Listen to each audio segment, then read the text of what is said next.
Do you think kinship caregivers believe that their own physical, emotional, and spiritual well-being are critical components of successful parenting?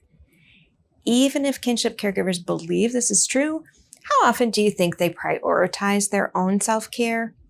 In this 1.5-hour theme, you'll be explaining why these concepts are so important when caring for children who've experienced trauma, separation, and loss. Your focus will be on different protective factors that help build resilience for kinship caregivers. Now let's get into the nuts and bolts. Starting from the very beginning of the theme and supported by the rest of the content, we're building recognition that there are specific strategies and approaches that caregivers can use to increase and maintain their resilience, and that taking steps will help them to be more effective caregivers.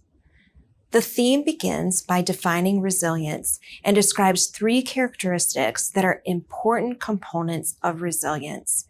These include having a sense of humor, self-awareness, and flexibility.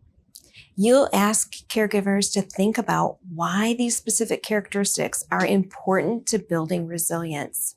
You want to be sure to mention that self-awareness and self-reflection includes being able to identify when we get overstressed and knowing when we need help.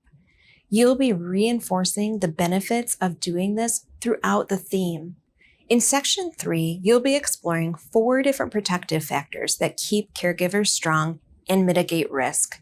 These protective factors include resilience, social connections, learning new parenting strategies, and accepting help.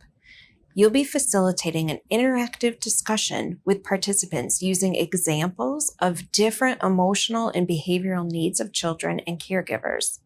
You'll ask participants about how they could draw on their different protective factors to respond in these various scenarios. In the 4th section of the theme, you'll focus on stress and warning signs of caregiver burnout. You'll guide participants through a self-assessment, looking at different signs and symptoms of caregiver stress.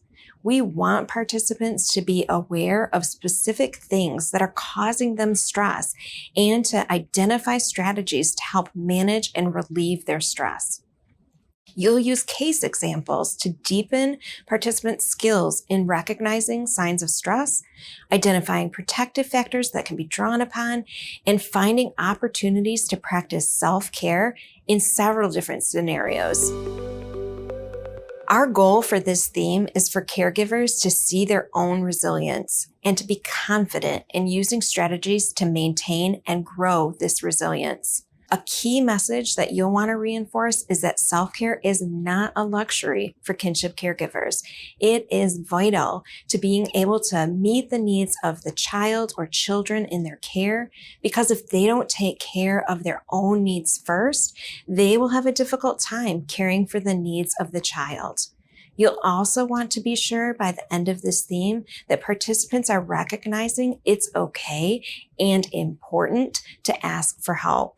As a facilitator, you're reinforcing that accepting help is not a sign of weakness, but rather it is an essential strategy in building a circle of support to keep caregivers and children healthy and safe. So just some tips for you as a facilitator. Be mindful. Kinship caregivers may be reluctant to open up about their stress and the responses to it, due to lack of trust or feeling unsafe, worried that it might impact the child's placement in their home. You'll want to acknowledge that individuals may have these concerns and normalize that everyone experiences stress and challenges when parenting. Validating that kinship caregivers are not expected to go through this journey alone, but instead to see building a network of support as one of the most important tools they can use to build their resilience. While this theme has been specifically developed for kinship caregivers, the concepts apply broadly even to you and the work you do. Remember to practice what you preach and be aware of signs of stress and burnout that might be affecting you. Be willing to prioritize your own self-care so that you can keep giving back to others.